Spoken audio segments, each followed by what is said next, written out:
sports fans. Your favorite sportsbook, BetUS.com, is back for our 28th year of NFL action. With the industry's biggest sign-up bonus of up to 200%, BetUS offers our members the opportunity to cash in on all your favorite sports, including NFL, NBA, MLB, and more. We've also got hundreds of new casino games, including the coolest new European slots, and our live dealers are waiting for you at the table. Sign up at BetUS.com today to get into the action. BetUS, where the game begins.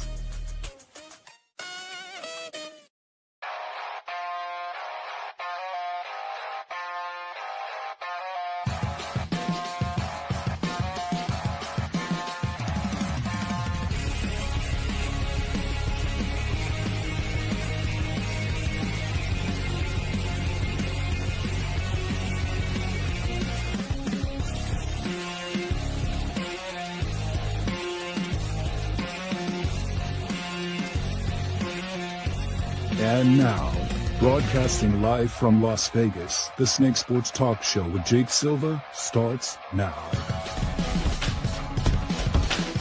All right, ladies and gentlemen, here we go. And we are back on the Snake Sports Talk Show live on a Wednesday with my co-host and partner in crime, Chase Steffes, joining us. It's been quite a break, but we're back in action. We are back to work. It is, in fact, going to be an interesting next couple of days because new relocation, and we're going to be in a new spot. So I'm excited about that one. But meanwhile, lots of stuff coming out. And we're going to be talking a lot more about that because the NFL offseason, I'm getting geared up for it, especially for next month. But we got a lot to talk about considering it. But at the same time, lots of stuff really kind of going around, and more so pertaining to the National Hockey League with the Four Nations tournament. It has been outstanding. And to start off the show, and I'm sure you're going to talk about this, the new expansion team out in New Orleans for the National Hockey League. Oh, man, it doesn't get any better than that. So let's start with that because over the weekend, it's been a nice vacation. I can't lie to you. I'm really happy to be back in action and right back here on the microphone and discussing more about what's been happening around in sports. So over the weekend, and what we've noticed what's happening is that there is an entire shift that's happening at least within one of the major sports, and that is in the National Hockey League. So what's been happening is over the course of the weekend, I've looked at the viewership numbers on two of the most pivotal things that's been happening in major sports, in the NBA and what's currently happening in the NHL. And when it comes down to tomorrow night, it is going to be exciting. The National Hockey League and Gary Bettman have hit this one out the park. So as of recently, the National Hockey League rolled this one out as their all-star weekend, and they introduced the inauguration of the Four Nations tournament. And from what we've seen, it has been fantastic. They've hit this one out the ballpark. And you know who should be worried about this? Adam Silver in the NBA. So, you know, one of the things, what I think is so unique about some of these festivities, and at the same time, when it comes to these types of tournaments, this is where it's so pivotal, especially when you're looking at a major sport that is right now on the decline, the NBA, and the one who's more in the uprise, the National Hockey League. And considering hockey isn't even USA's major sport, this is all around the globe. Canada, Russia, Czech Republic, and multiple other foreign countries. But what's great about it is because in the last 30 years, all the teams in the United States have won the Stanley Cup more than the Canadian teams who have had their reign of dominance since I could even remember. Montreal Canadiens, they've had their reign of dominance. They're basically the New York Yankees of hockey with that many Stanley Cups. We've also watched the Edmonton Oilers. Remember the Mark Messier and Wayne Gretzky and Paul Coffey years? I mean, it was fantastic. But now you shift forward and you're getting the New Jersey Devils, the Chicago Blackhawks, the Pittsburgh Penguins, and then all the way up until recently. Now we've got hockey thriving in Florida. So in the United States, it has been thriving for 30 years, and Canada seems to have a hard time. But what's nice about the Four Nations tournament, which I love, so what they started is that they have US, Canada, Sweden, and Finland. Those are the four representing in the Nations tournament. But what's been exciting about this is because you started kicking this off with US against Canada. And what was the best way to kick it off? Well, you've heard from the Canadian crowd. They booed the national anthem, and it's all because they kind of felt a little bit salty of the fact that they have not won a Stanley Cup in 30 years in their homeland. And the other thing, to kind of top this off, there was 3 fights in a span of 10 seconds. And at the same time, USA won the game 3-1. And it's because even if you look at the overly talented roster of Canada, the difference of it is the US team, they are the ones that know how to fight against adversity, which is something that Canada has been having such a hard time with. And that's with all the Canadian teams: Calgary, Edmonton, Winnipeg, even Montreal and Toronto. They've been having such a hard time for the last 30 years trying to get over that hump. And I think it's incredible. But what's even much more fascinating is the NHL, and much like the WNBA, which their next come up is next year. Because here's the deal.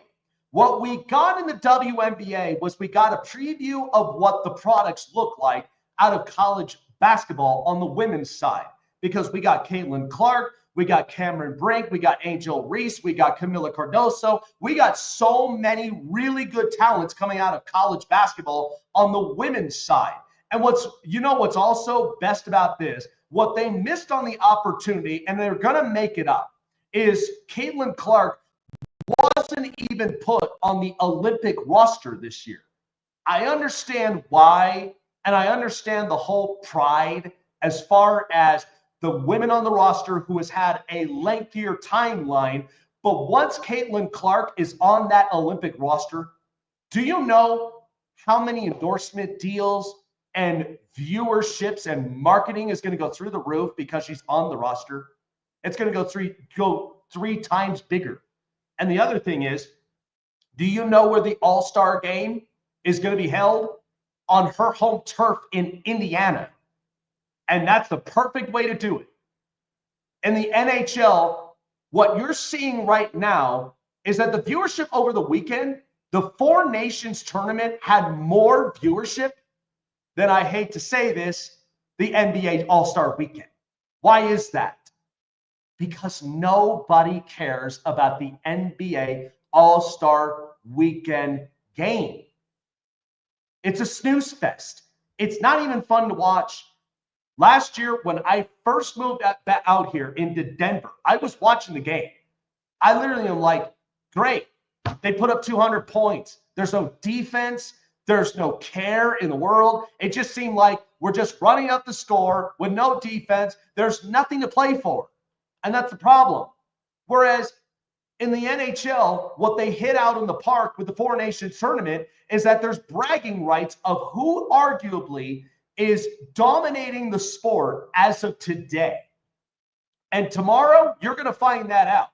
And I think this is perfect because Canadian hockey, for so long, they have developed and they have also produced great products in hockey. They have. For a long time, I mean, you look at a lot of the foreign countries. You look at Czech Republic and Russia. You know, Russia, they live and breathe hockey. That's all they do. It's all snowy out there in the Russian and Asian region. That's what they're built upon. Not to mention you sprinkle Sweden's, you sprinkle Finland's, you also sprinkle a little bit. By the way, Germany is also another country that's also been producing very good products. You heard of Leon Draisaitl? Yeah, he's very much looking really good. So the other thing is what the NHL is thriving on is that they've already set themselves a brand new television deal in Canada, which is also going to up their viewership probably by 2 times more than the NBA. They're also allowed now 2 new expansion teams, and just like Chase ended up mentioning, New Orleans is now on the map. I can only imagine who is going to be next on the map. I'm hoping, cross your fingers, Arizona gets back on the map, because I didn't like the previous ownership, but you owe it a deed to the Arizona fan base that they need to get the Coyotes back. I mean, I'm glad hockey is in Utah, and it's about time, but you owe it to them. But the difference of this is Gary Bettman is not so rigid, and he's not so insular. The other thing of it is his player safety program is much better than the program that Adam Silver's putting together in the NBA. It's more catered to the players who are more privileged and entitled, and at the same time, they're complaining. And the worst part of it is, look at the load management. That's what's wrecking it. The other thing is, as much as I like the G League, you need to get some sort of consistency in there, treating it like a minor league system. And that's the other thing that's wrecking a lot of that. And the worst part is there's no hand checks, which that needs to be put back into place to add more physicality in basketball. Because if I'm waiting on the day that NBA players come out and say hockey is soft. Because I guarantee you said that to a hockey player's face. Watch how quickly his gloves drop to the ice and he's got his fists up ready to fight. You're going to want to think twice about that. In fact, one of the NBA players who can't stop talking about the Four Nations tournament just so happens to be Draymond Green, of all people. On the bar, he was on Bleacher Report's ice, like open ice, and he was talking about this. And so you're getting now NBA players begging and banging on the door for change because the NHL is going to trump over the NBA. What are you doing, Adam Silver? The last time that you pulled off a desperation stunt was about a few weeks ago when Luka Doncic got traded from Dallas to Los Angeles. That is the only time your viewership went up. And since then, they crumbled down. What are you going to do? The NHL is making a mockery of the NBA. I mean, next year, when the All-Star game is in Indiana, and then you have the Women's Olympic basketball team, you bet your ass Caitlin Clark is going to do the WNBA a solid if she hasn't already. And that's one of the fears NBA should have. That's a serious problem. I mean, I'll tell you one thing. Like the championship, again, Gary Bettman hit this out the ballpark because it's perfect because what in the last 30 years, USA hockey teams in the nation has dominated the sport that's not even theirs. And which is funny about that. I mean, we're watching hockey in Florida thrive. And that's the one thing that's so unheard of. Because the one thing I remember of Florida is that even if you go to Tampa all the way down to South Beach, they love the Dolphins. They love the weather. It's beach season. It's cocktails early in the morning. That's literally what Florida is all about. And you mix in a little bit of some Florida Gator, football in Gainesville, especially when you're down there in the swamp at night. And then the Bucks are winning. I mean, who knows what the jury's out on Miami? Well, that's the thing. When you get Tampa winning multiple Stanley Cups and the Florida Panthers who've been to 2 and won 1, hockey's thriving in Florida. It's crazy. It's crazy to think about because whenever I hear the USA in hockey, it reminds me of the greatest team to ever play in hockey that I can remember, and it's that Miracle team from the 1980s Olympic team. A bunch of 18-year-old kids. Of 18-year-old kids, and 2 of them came from Bowling Green State University here where I work in Ohio, and it's insane because they've got a mural in the ice arena at the BG College showing that 2 players from that team. But whenever I hear the USA in hockey, that's what I think of is that moment right there. And you got to think what's great about this, because we do have like the junior hockey leagues, which of course are all worldwide. And the thing of it is that they kind of treat it the same way Major League Baseball treats the 18 and under team, because they also do the same thing. But the difference of it is you have the youngsters coming out of high school into college, and then in the World Baseball Classic, which is every 4 years, you now have the players representing before the season starts, which is also a great brand movement because that's where most of your viewership. And at the same time, baseball has a healthy relationship with all the foreign countries that bring in these baseball stars. I mean, Japan, they're making a marketing, especially when you get a bigger brand like the Dodgers, who are endorsing it and who are getting in new ticket sales and merchandises. I mean, that's the thing. And NBA, your only best solution is to lean this more international than you are of fixing the relationship here on home soil, especially with men's college basketball. It is absurd what's happening right now. And this is why the NHL is just laughing loud at the NBA, because the like I said, and you were my witness of this the last few episodes ago, but your only desperation move, if you're Adam Silver, was the trade between the Lakers and the Mavs just to get your viewership up? Where's the innovation in this?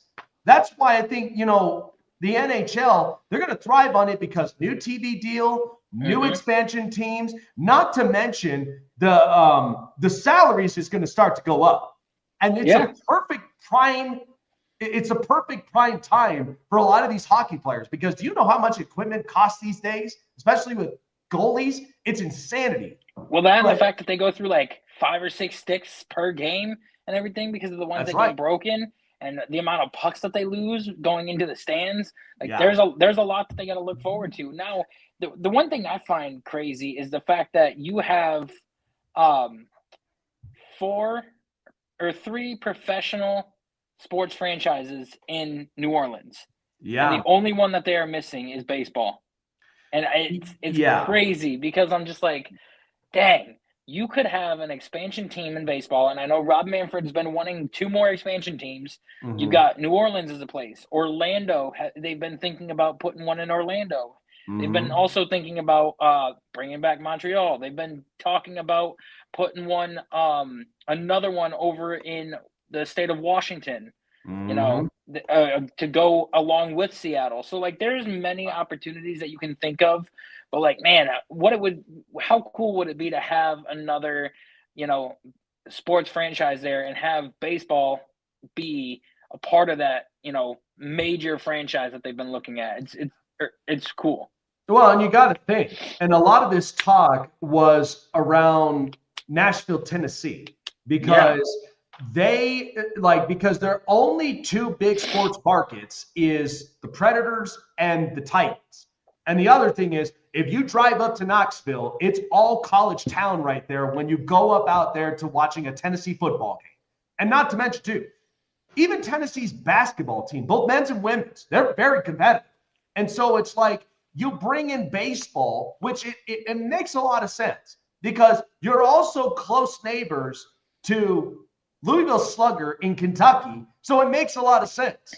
And you're directly, not that far from the Cincinnati Reds, not that far from the Atlanta Braves. You're not that far from, a lot of these baseball franchises that you can see out there. And it's there's many different opportunities. And Rob Manfred's been looking at this for so long that I'm beginning to wonder what is taking so long with this. And I'm also beginning to wonder if he is trying to put more than just one team together, because or 1 or 2 teams, because if he's trying to do 2 teams, it's not going to be able to work.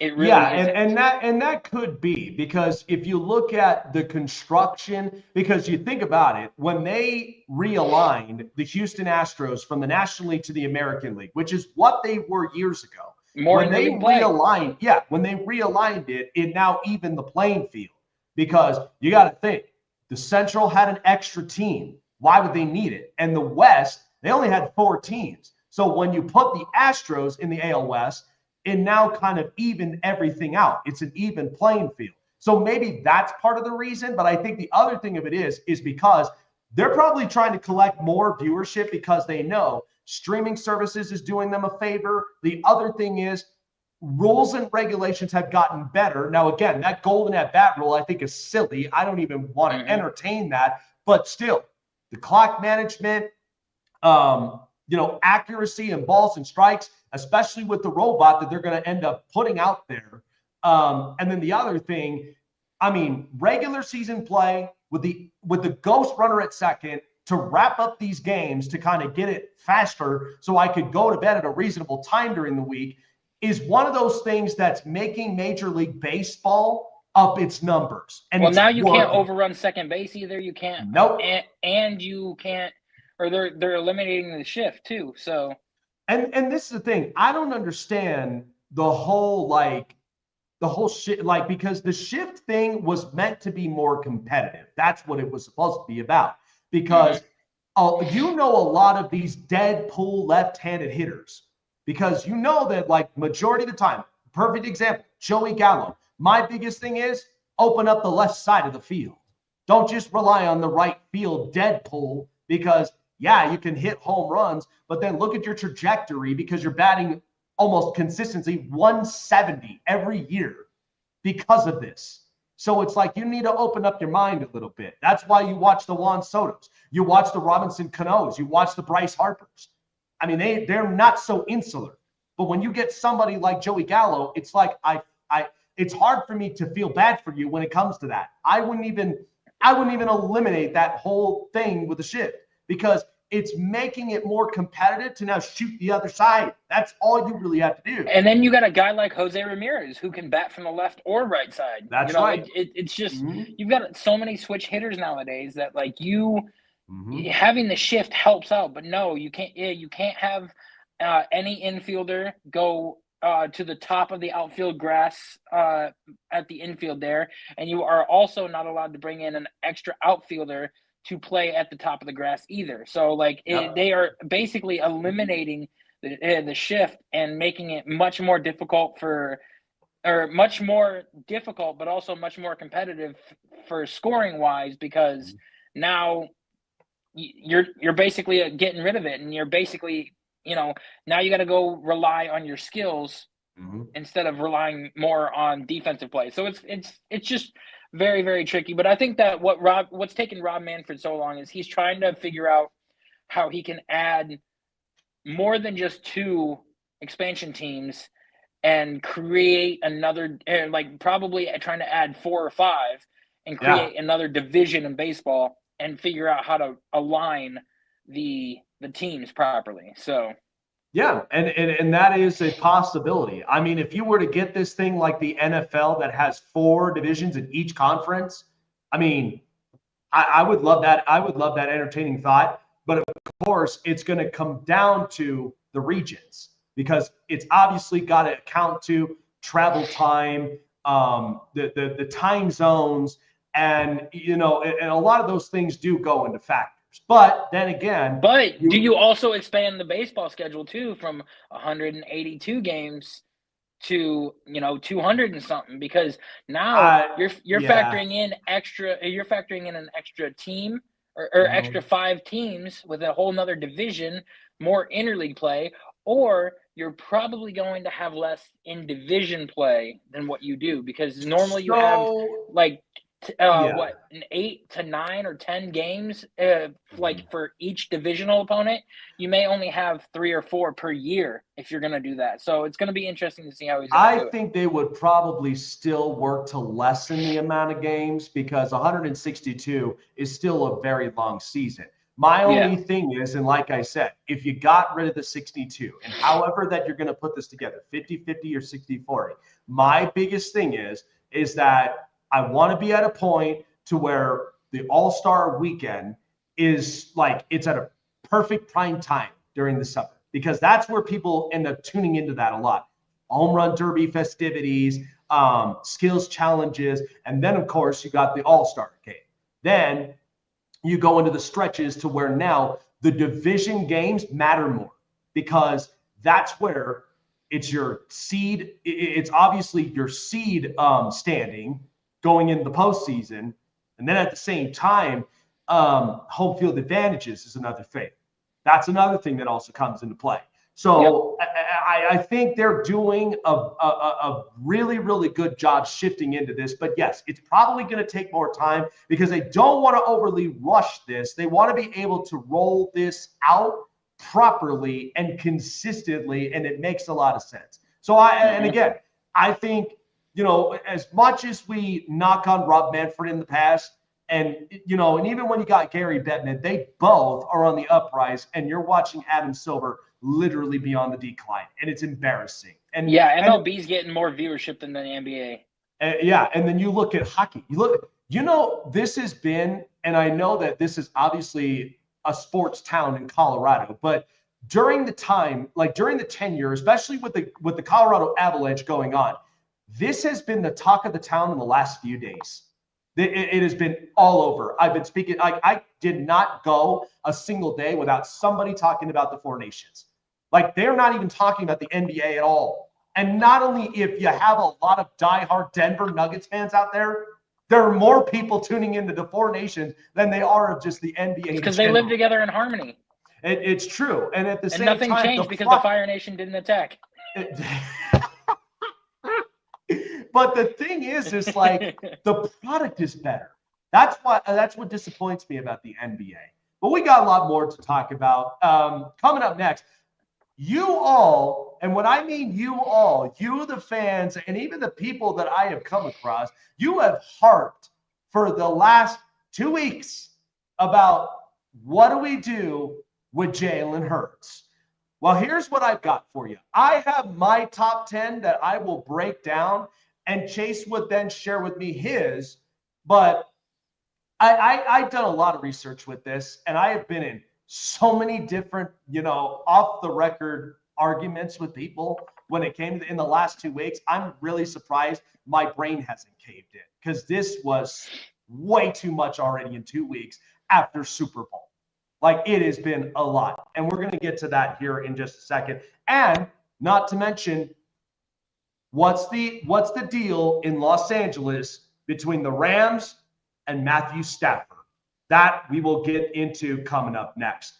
Well, folks, like we've said before, BetUS, they have been on fire, and specifically more, Four Nations tournament, and Super Bowl in the NFL season may have come to a close, but not so much for the prop bets that could be going on during the offseason. Where do players land during this offseason? Who's going to get franchise tag? Who's going to end up getting traded first? There's so much that is going on at BetUS as we're getting ready to almost close the month of love in February.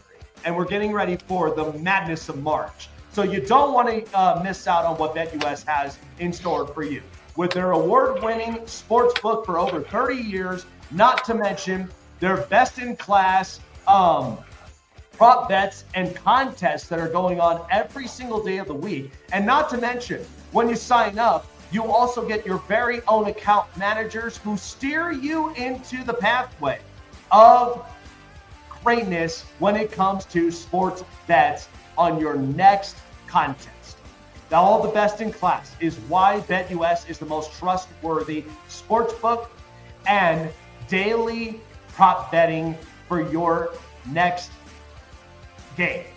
It has been fantastic. Not to mention, check out the casino play that's also available at BetUS.com. Sign up at BetUS, and when you do, $50 or more in your deposit in the first 3 deposits that match up to 125% bonuses of up to $2,000 in winnings in just those 3 deposits. Triple the amount of fun, especially when you got the WNBA around the corner, you got NBA playoffs, you got the NHL trade deadline and playoffs, and the Four Nations Championship tomorrow. And the Combine next week. And by the way, NASCAR races, NASCAR season's underway. There's so much happening at BetUS, but don't get overexcited. Gambling problem? Call 1-800-GAMBLER or seek therapy in your respective states wherever you may be, because BetUS doesn't want you to get overexcited and gamble irresponsibly. They want you to get the best out of what BetUS has to offer. Check out BetUS for yourself today and get on the edge of the action. BetUS, where the game begins. Want to find your seat for the event of your choice but can't get one that fits your desire or your budget? Well, my friends, SeatGeek has you covered. SeatGeek is the official sponsor of the Snake Sports Talk Show. With a list of over hundreds of events to choose from, SeatGeek will assure you that you won't miss your seat with the amazing view of your choice at the most affordable price. Whether it's looking for your best seat in the house of your favorite sports team, finding live concerts that get you closer to your favorite artist, or enjoying your spot at your favorite live shows, comedies, and more, SeatGeek has it all just for you. Go online to SeatGeek.com or download the app on your mobile device through Google Play and the App Store. And as a special offer before checkout, use promo code SNAKESPORTS and save yourself $20 off of your purchase of your first ticket, and experience why SeatGeek is the most trusted ticketing app for your next event. Remember, that's SeatGeek.com and download the app on your phone with promo code SNAKESPORTS for $20 off and find your seat with SeatGeek.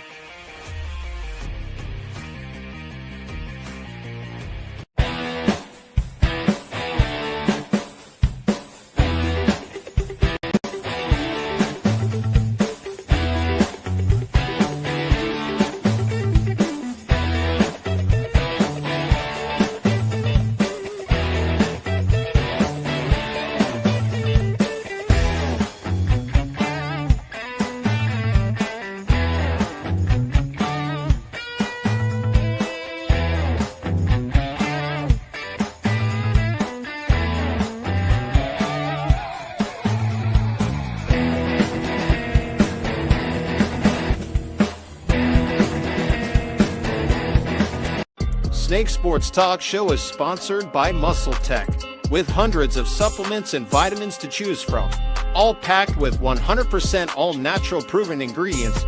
You can be sure that Muscle Tech will give you the edge and the boost to train and look like your fit and healthy best, whatever your goals are. Try Muscle Tech today and use promo code SNAKESPORTS to save 30% off your purchases. Back here with you on the Snake Sports Talk Show. So glad to be back. It's been a hectic couple of days, but I'm fresh from vacation. I'm fresh from recollecting my thoughts after the Super Bowl and what we were trying to basically break down. I do have my top 10 quarterback list, and I would love to hear a lot of people's comments on this, but I've spoken to a lot of people about it. And like I said, this has been such a more overreaction, and yet a little of a complicating way to break this down than when it should be. But we'll get to that in the bottom half. I do want to end up addressing something here that I thought was interesting. So the LA Rams are in a interesting situation, and this is all pertaining to quarterback Matthew Stafford. So what's happening is that latest reports is the Rams and Matthew Stafford, they're already kind of coming to a stalemate as far as, does he take a pay cut or do they potentially trade away their franchise quarterback? The Los Angeles Rams knew exactly what business they were getting into. Like Les Snead and Stan Kroenke, they're not idiots in the front office. They knew when it came to trading for Matthew Stafford, they knew they were going to take a hit of the overhaul. But look at what it has done for both the Rams and for the Detroit Lions. It allowed the two of them to basically get what they want. Rams got their star quarterback in Matt Stafford that equaled a Super Bowl victory, and the Detroit Lions got years worth of high-end talent that included Aiden Hutchinson, Sam Laporta, and Jahmyr Gibbs, and multiple other star players. And they're only just hitting the peak. So to me, with where they're at with the Rams, you knew they were going to come to this crossroad. They did this last year. when Aaron Donald retired, of course, they were losing a pivotal piece. I understand that. It hurts, but it happens. It happens to the best of them. And we're probably going to see this with the Cleveland Browns this offseason. But what did the Rams do? They were able to get 2 players for the price of 1 on top of the youngsters they have currently on defense. Jared Verse, Defensive Rookie of the Year, and Braden Fisk. And they're probably going to do this again. Now, the predicament that's happening right now is it's surrounding Matthew Stafford, who I would argue has at least 1 to 2 years before I'd say it's probably the end of the line. And he's done a lot of wonders with the Rams. And the thing is Sean McVay is a very smart offensive mind, but he's turned into now, this is the culture in Los Angeles. He's become the culture coach. If you look at his tree, look at what Kevin O'Connell was able to do with Sam Darnold. Look at what Zach Taylor, I know most people will rebuttal this, but offensive side of the ball, look at what they're doing right now with as far as reconstructing the contract. And we'll talk a little bit more on that, even with the news. But offensive side of the ball, Joe Burrow, T. Higgins, and Jamar Chase, it hasn't skipped a beat. The problem is, defensively, it doesn't look that solid. But they can fix it this offseason. And there's multiple others in Sean McVay's tree. But with Matthew Stafford, I mean, he's gotten you a Super Bowl ring. You did him a service because you got a better offensive line. You had a better offensive construction with weapons and consistent play calling out of Sean McVay. Because when Jared Goff got shipped off, along with the draft picks that now turn into hits, Jared Goff's not a terrible quarterback. The problem is he doesn't perform under duress when the situation is not ideal. That's the problem with Jared Goff. But he's productive, he's efficient when the offensive line plays at its best. Whereas Stafford, he's had multiple surgeries. He has had multiple times where he's been injured. And at the same time, he's produced not only with Calvin Johnson, but he's produced with Marvin Jones. He's produced with Golden Tate. He's produced with a lot of receivers. And Stafford, all he needed was that uplift to get him a Super Bowl, to put him and stamp him as a potential Hall of Fame quarterback. That's all it was. And so now you're at this point where you don't want to pay Stafford the premium, and that's the problem. And I get that. Now, the thing that's circling around is, what if the Rams traded Matthew Stafford to the New York Giants? That's been a revolving door. Now, what's happening is the Giants, they have got to do a service to Brian Daboll. You saw on Hard Knocks how they let Saquon Barkley, one of arguably your best employees in your company, walk out the building and win a Super Bowl to your arch rival? Yeah, you don't think people are going to hinder that over your head? If you're Joe Schoen, you've got to make this up. You got to fix it. To me, Stafford, what he brings is experience, and not to mention production in the last 2 years, potentially, of his career. But the best part is, you not only just bring in a veteran quarterback, but you draft the heir behind him that will be the next franchise quarterback, which could be Shedeur Sanders, or you bring in Jackson Dart, multiple other quarterbacks. It is not a strong quarterback class as of this year. It's not. Because if it was, then we wouldn't have these talks of these quarterbacks being potentially projects outside of Cam Ward and Shedeur. But you want to bring in consistency, and that is what the Giants have been lacking for the last 12 years, since Tom Coughlin left the building. So you do a service to Brian Daboll and you get him a quarterback. You get Matthew Stafford for at least 1-2 years. You build up the next quarterback behind him that could be your next franchise future. And then at the same time, you've already got Malik Neighbors. You've already got Jalen Hyatt. And you've already got potentially a tight end. They probably will address one at some point in the future, but you got to fix that offensive line. Evan Neal clearly is a miss. Outside of Andrew Thomas, who am I trusting on that offensive line? You also got to get consistency in the run game. So to me, the Rams are at a point where now they need to start collecting their future. They knew what they signed up for when they traded for Stafford. They said to themselves, you know what? We'll take 3 years of the first round picks away. And eventually, we're going to want to recollect that back. And they did. Jared Verse and Braden Fisk are both hits. All now they're thinking about is the future. And the Rams and Les Snead and Stan Kroenke and Sean McVay are all smart people in this building. And you know what?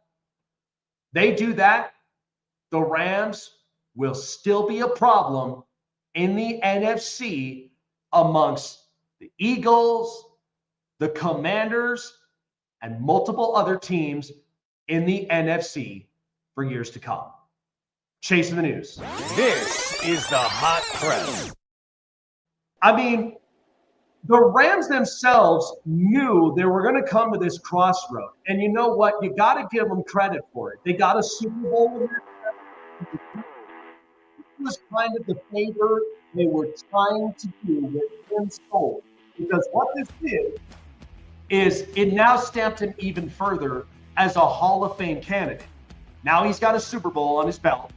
He was arguably the top quarterback scouted out of high school, and then goes to one of the top programs in the SEC in Georgia, the #1 overall pick, and he's become productive ever since then.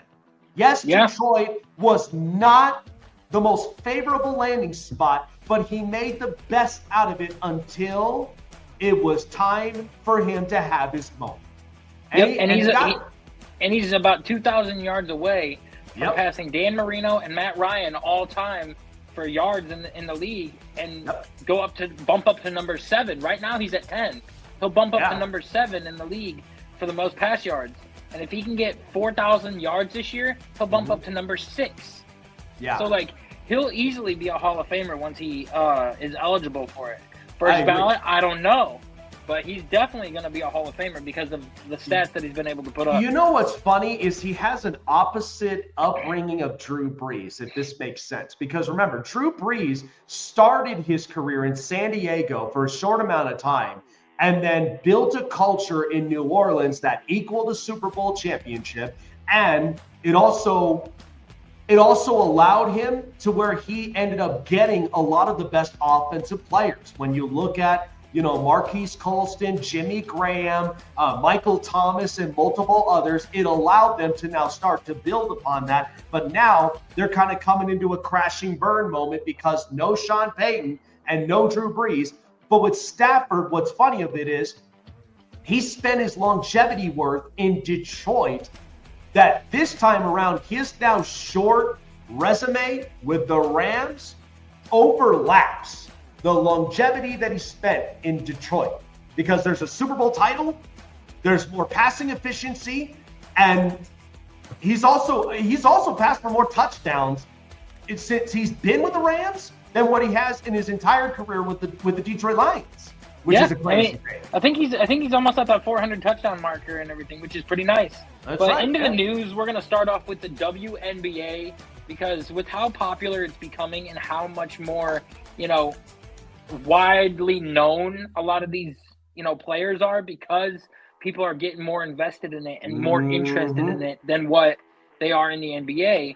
We got news that in 2027 or 28 we are going to have the Cleveland Rockers come back for the WNBA. Dan Gilbert spent $250 million to bring them back to Cleveland for the WNBA. And who are we to thank for that? You know what's funny about this is it's kind of interesting because you know who I would wish would make a comeback? The Houston Comets. I really wish they would make a comeback because they were actually very competitive at that time in the WNBA. And it's now opening the door, and which is why that I'm like, I know a ton of people have backlashed at this at the start when it came to Caitlin Clark. But the difference of this is Caitlin Clark has now allowed this to where she's blowing this now up and out of proportion to where players are getting endorsement deals. I mean, you just saw Angel Reese now come out with a meal in McDonald's. So she's got that endorsement now coming there. You got shoe deals, you got and it's all because of that draft class and with her at the helm, it's now allowing for other WNBA players to feast on this. She's the LeBron of the WNBA.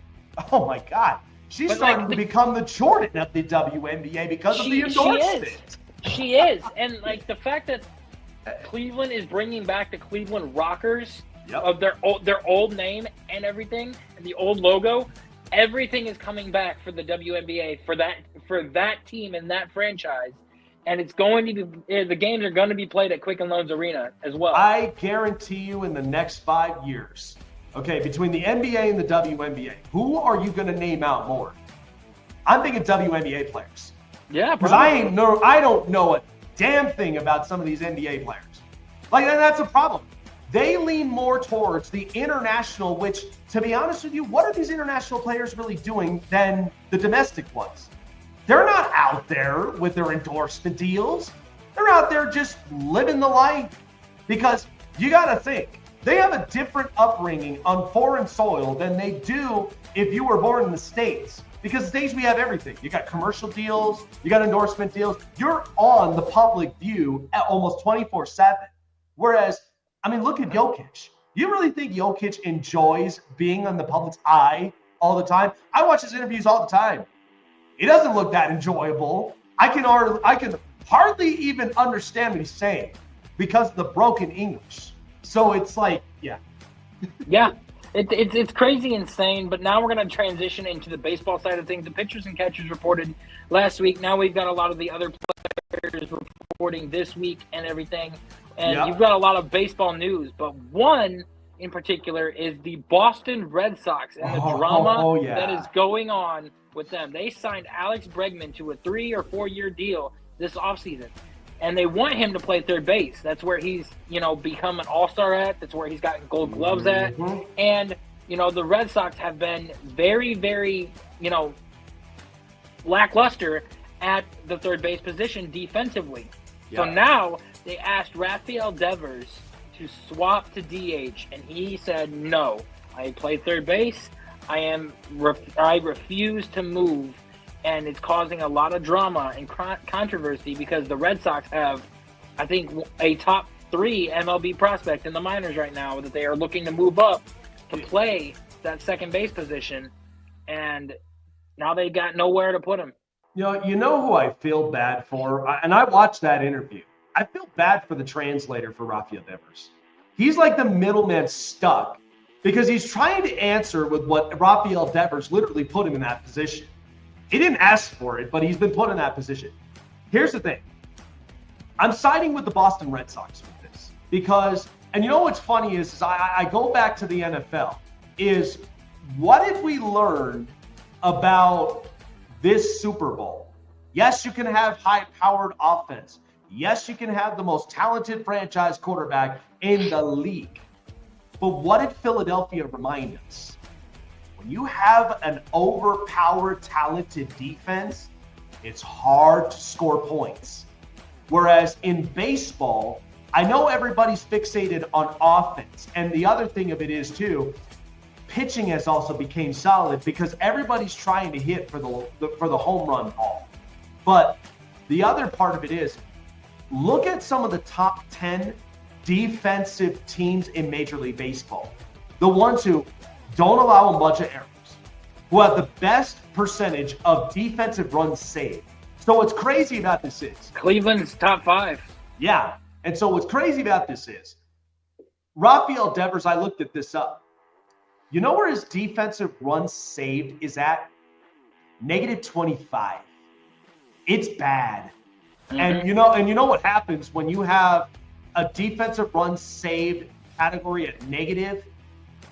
That accounts for a lot of the singles. Like that accounts for a lot of the base runners that get on base and allows for runs to score. And there's your games you should have won, but you lost because of something like that. Whereas I'm with the Red Sox on this one because Alex Bregman, I trust him more with defensive run save than I do of Rafael Devers. And to be totally honest with you, like Devers, the only thing that he's benefiting is that offensive bat. He's not benefiting off the defense. That's the problem. Whereas for Bregman, what was the one thing coming out of college at LSU?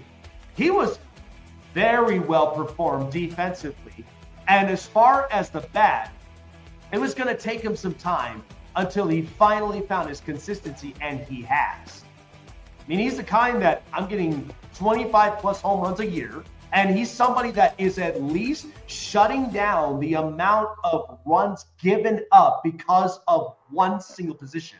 That's the hardest position in baseball, is that hot corner of third. If you don't shut that down, there's accounts for a lot of those potential wins you would have had that now become losses. Yeah, I mean, shortstop is actually the hardest position, but third base is the second hardest. But like, I did some advanced metrics. You know how many runs he gave up last year? Oh God, I can only imagine. We're talking Devers, or are we talking Bregman? Devers. Oh, Devers. Oh, I would assume it's through the roof. It is. It's astronomically high. But you know how many games they would have won if Devers had played third base better? I'm going to assume, correct me if I'm wrong on this, but they would have won 30% more games than what they did if the run saved was changed.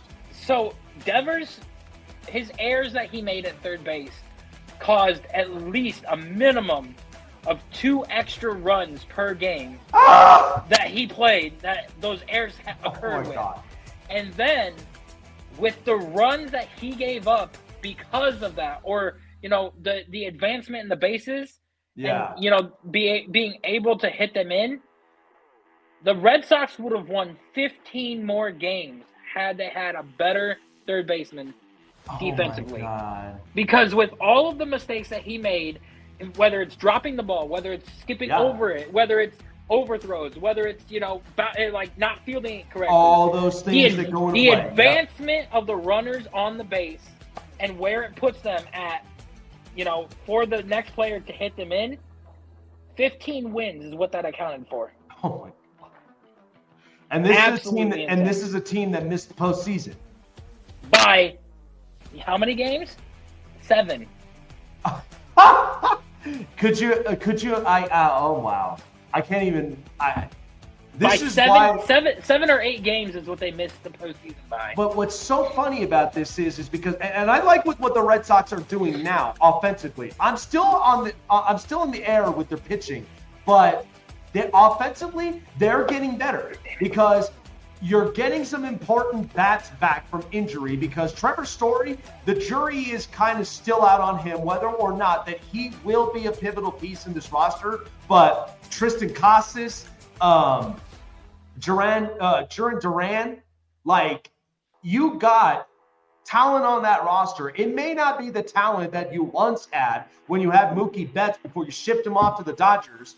But the thing is that, I mean, you just watch the Yankees. They literally gave up Juan Soto, who's arguably a very, very good player in baseball, for the price of 3 to 4 players.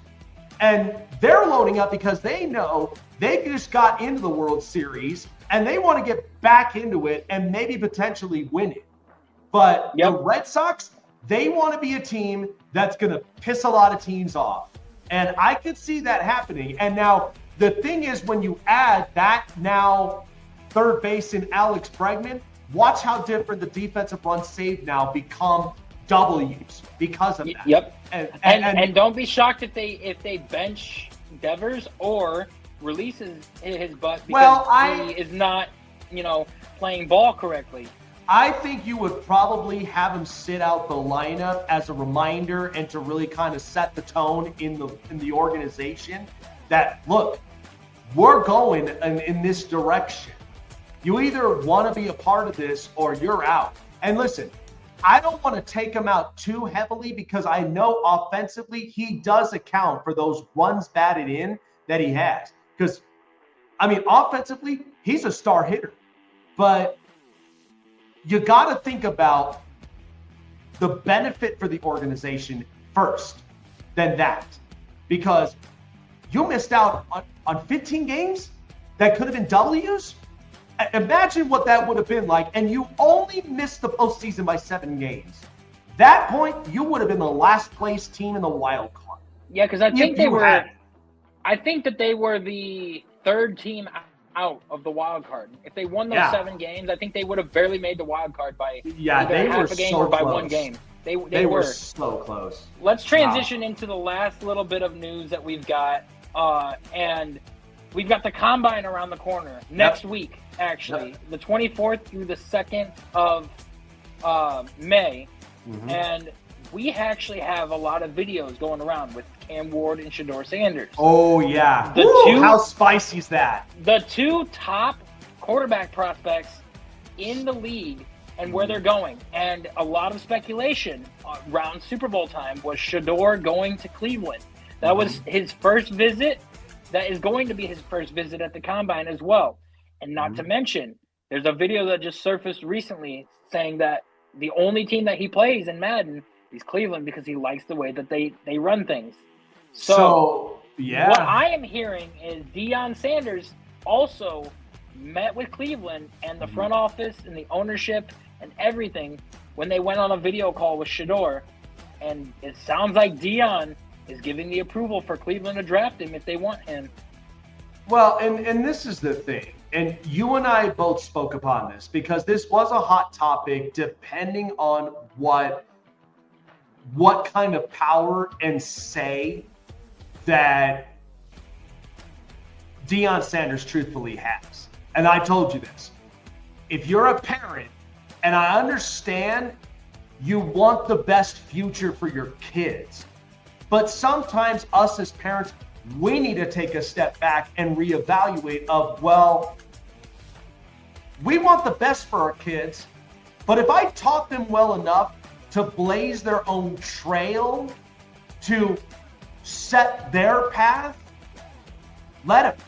Because they'll never know their true selves. And I mean, they'll never know what the best of them they can get in life. And especially when you're in the NFL, you won't know the best version of yourself unless you actually put yourself to the test. That's the thing. So, and did you also see the other video that surfaced out between him and Cam Ward where they were both going at it with each other and he literally said Cam literally gave up on the team? Yep. And it's literally, Cam said, out of these 3 teams, which one is going to, make the Super Bowl first?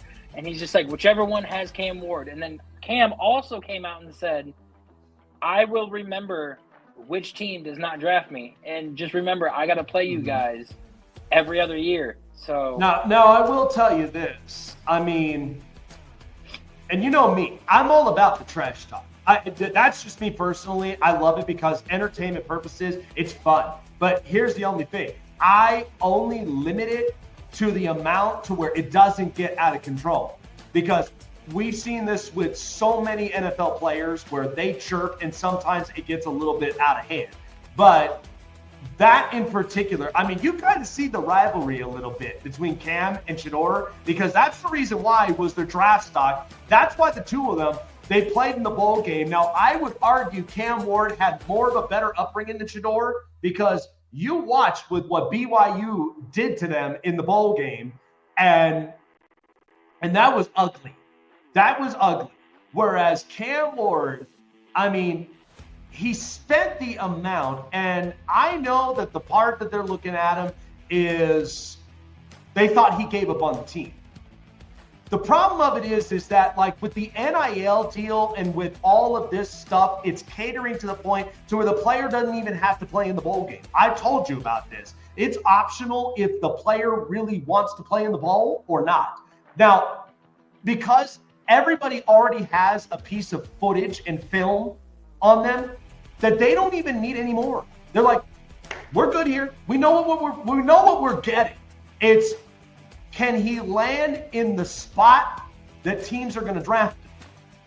Because the good news is Tennessee's not taking a quarterback. They verbally mentioned that. They've already stated that. So that leaves Cleveland, that leaves the Raiders, and that leaves the Giants. So it's like if they and the fall, Jets. Yeah, if they fall onto their lap, then that's where you didn't lose anything.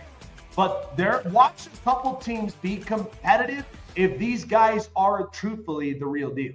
And I have made it known that I am okay with Shedeur or Cam for Cleveland because I've been hearing, Tommy Rees say, what is your, favorite quality in a quarterback? Yep. Decision making. Shedeur, what's your best quality that you'd say? Decision making. And after watching him, throw into tight windows with a bad offensive line and be able to produce and see the field very well, it's giving me a lot of hope. And people don't realize Cleveland is just a quarterback away from being a very successful team. And nobody wants to face that. Everybody wants to give us, 3-4 wins next year. Everybody wants to say that we're going to be the worst team in the league. Go ahead and say that. When we draft Shedeur or draft Cam and we come out on top, let me be the first to say I told you so. I just say, and like I said, the thing that I would benefit more for Cleveland is you basically get the assets of their value of where they stand right now when it comes to Myles Garrett and even with Denzel Ward, because you'll get more of the reward back so that now you go further into the draft because of how deep it is, and you go and you draft the pivotal pieces that that can reload and can help Cleveland go on a run. That's what a lot of people don't realize. This is why I harp about the Pittsburgh Steelers.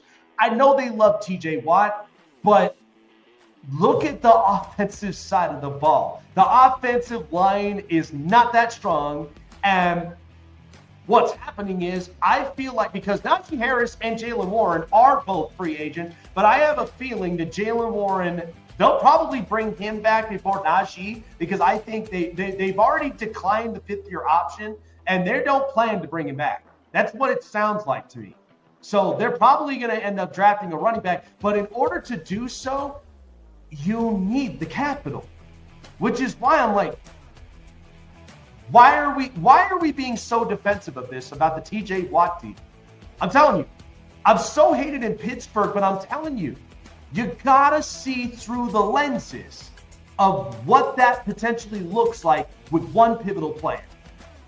Cleveland's in the prime spot for this because they would not be losing anything. They're saving up money. They're doing themselves a favor, and you're gonna reload so you have future contracts you can pay out.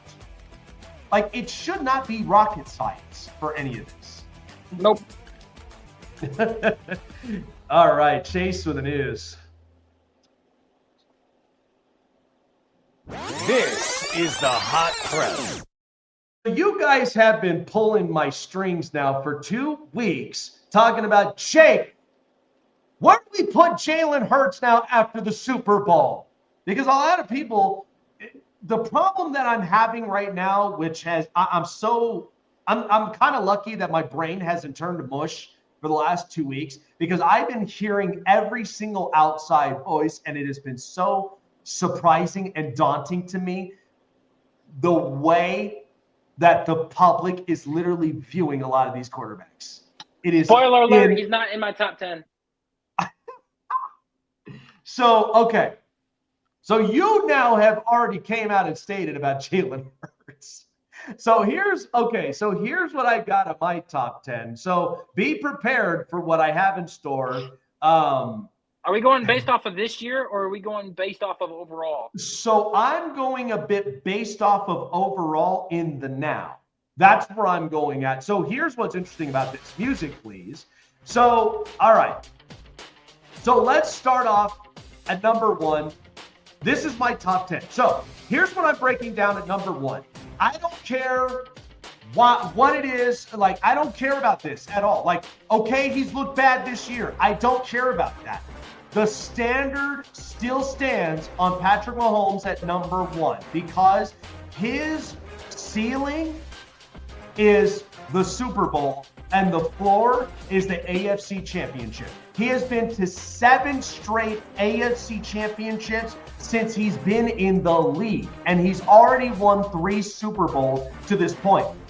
Does it suck that he didn't get a 3-peat? Yes, but that doesn't hinder on his long-term career when you're talking about, because the Brady and Mahomes conversation has been kind of put to rest for now. I've only here's what I've done. When I get through a chapter of a book, I have a bookmark. I've left the bookmark at where it stands right now, and I've closed the book for now until I reopen it again. That's how I treated this whole thing with Tom Brady and Patrick Mahomes. So I'm putting Mahomes at number 1. Now, the 2 through 4 could be very interchangeable, but I feel like at number 2, I put Josh Allen on this one. Because Josh, when he first came in, you know how raw talented that he was. He didn't start winning playoff games until the offensive line got better, weapons around him started to get better, and not to mention the offensive play calling with Brian Daboll and with Joe Brady has allowed Josh Allen to be more consistent, more efficient, and more productive. And not to mention, look at the run game he has. So Josh Allen, what that's turning into playoff wins. That's turning into division titles. And that's why I think with Josh Allen, what people are kind of signaling out is that Josh isn't in the big game.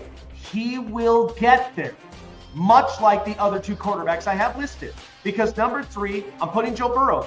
He has a Super Bowl appearance. Granted, he didn't win it, but at the same time, on his healthy years, he is arguably the most efficient quarterback I think I've ever seen. Purely from a pocket standpoint, because you saw the amount of passing yards he had this year, the amount of touchdowns, and the touchdown to interception ratio. Holy cow, it is ridiculous. But this is why Cincinnati needs to do him a favor and get him a better defense. And at the same time, from what reports are saying, they want to retain the top 3, which is Jamar Chase, T. Higgins, and Trey Hendrickson. Everybody else, you can change them out. But they got a new defensive coordinator in Al Golden from Notre Dame out of Marcus Freeman's tree. So who knows how that defense will look. Number 4, I'm putting Lamar Jackson. And the only reason of this is because I know with what he is in the regular season. He wins 80% of his games when he's on the field. He's 23-2 all time against the NFC. Just because he lost to the Philadelphia Eagles and the New York Giants does not mean that hinders the amount of wins that he still has against NFC opponents. And Lamar, the knock on him is when they get into these big games, he does tend to at some point fall. But this year, here's what's different. Is that on Lamar Jackson, or is that just on the play calling for Todd Monken and company? Because remember, they were the most run efficient team amongst the Packers and the Eagles this past season. Okay, and why they didn't end up running the football more often with Derrick Henry, one of the most perennial running backs that we've seen in our generation, I don't know. But Lamar eventually, like Burrow and like Allen, will stamp in getting his opportunity to play in the big game. Now, number 5, this is where it was controversial, and this is where I got pushback, but I'm putting Matthew Stafford there. Because here's my deal about Stafford. Stafford has at least 2 years left until you call it a career. But since he's joined the Rams, with a Super Bowl win, he's been arguably the most efficient quarterback, at least in his position in the NFC. And at the same time, Sean McVay has transformed him to be the most productive quarterback that we see. Again, I know most people don't want to hear that because they're like, well, he's only won 1 Super Bowl, but what's his playoff successes? But here's the deal. since he's joined Sean McVay, his percentages as far as production levels and even with playoff wins has actually increased than where it was in Detroit. So that's why with Stafford, I would take him because you know what it's reminded me of? When him and Cooper Kupp and Puka Nacua are on the same field, look at the percentage they're winning their games. When those three are on the field, that's why I put Stafford there up at 5, because I know he'll be productive alone at his position at quarterback. Now, number 6, this is why I put Jalen Hurts here. The reason of this is because he is at 6, scratching the surface to the top 5. And the only reason of this is because if you want to compare the Super Bowl victories, compare this to the 2013 Seattle Seahawks team with Russell Wilson. What did they have in common? They both had a great defense that they leaned upon. The other thing is that like Russell did not have to do a ton when it came to offensive production. Why? Because he had a perennial running back in Marshawn Lynch, much like Saquon Barkley. Now, I will take Devontae Adams or Devontae Smith and A.J. Brown over Doug Baldwin and Golden Tate all day. But the thing of it is, they were so effective as far as offensive weapons. But here's the other thing. How many times did Jalen Hurts run out the pocket to go get first downs? And look at the tush pushes.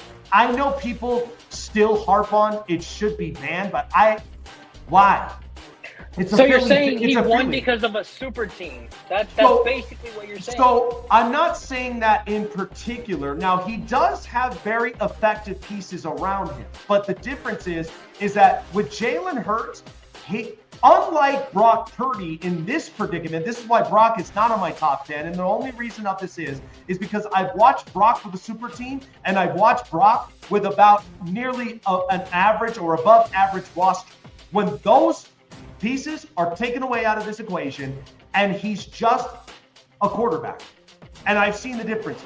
With Jalen Hurts, what he possesses more than Brock Purdy, he's capable of throwing the deep ball. He doesn't throw it a ton, but he's capable of doing that. I mean, you watch that pass to Devontae Smith. How beautiful was that?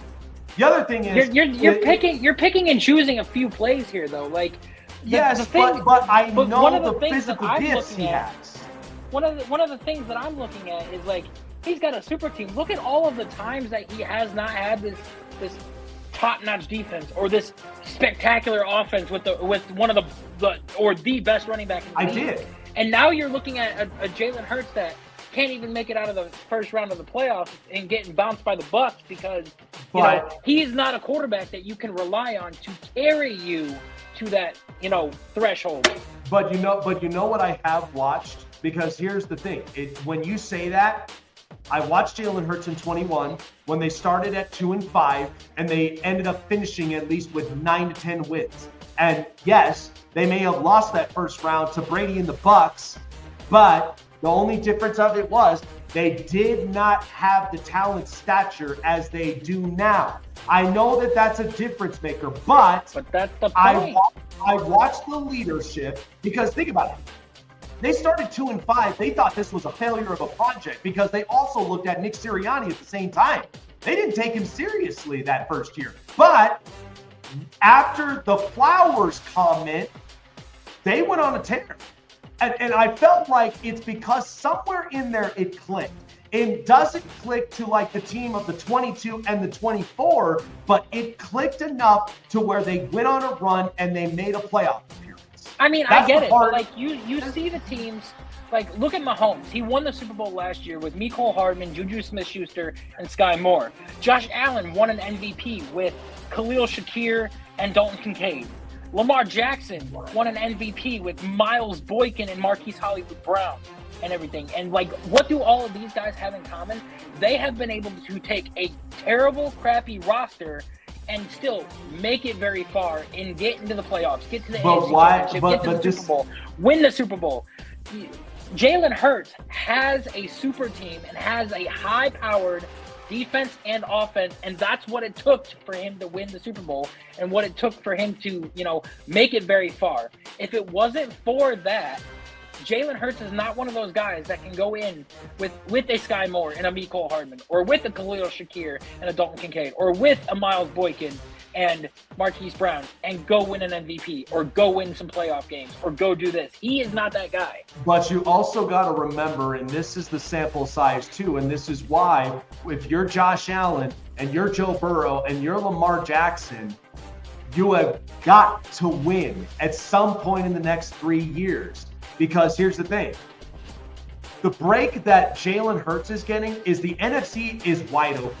Because there's so many other teams that could represent in this conference. I mean, we've seen San Francisco, we've seen the Rams, we've seen several other teams that have represented on the NFC side of things, and they've been different quarterbacks. But this is why the closest thing that I have to Jalen Hurts, at least in this stature, is Russell Wilson. Because remember where Russell was. He had two he had two Super Bowl appearances, won, which were back-to-back here. But the thing about Russell is Russell didn't have to be the Superman because he had a capable team around him. He only had to do the bare minimum that he is capable of doing. Whereas for Jalen Hurts, it's about the same thing. Now, if you're talking about quarterback stature, that's why I have him at 6 and not in the top 5. Because here's the thing. He hasn't cracked over 4,000 passing yards.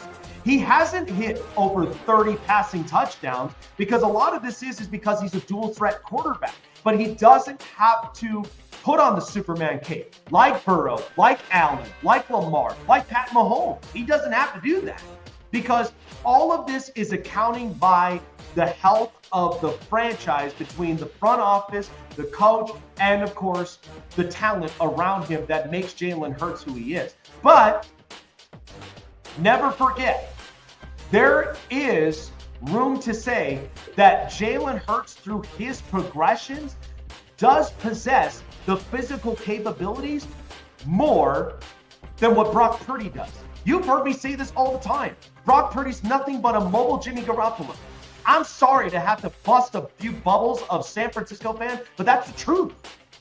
Like, this is why I don't have Purdy in my top 10. And I'm not even finished with this, by the way. So number 7, I don't care what anybody says, because recency bias has literally, like, it's kind of gotten me to where I went 0 to 100 very quickly, but then I had to digress because, I mean, it's social media. Who cares? But Justin Herbert at number 7. The reason for this is, I understand for recency bias, you don't put him in the top 10 because of obviously one playoff game where he threw for 4 picks. You don't put him in the top 10 because he's 0-2 in the playoffs. You don't put him at top 10 because he doesn't have division titles when he's sitting in the same division as arguably one of the best generational quarterbacks of our lifetime.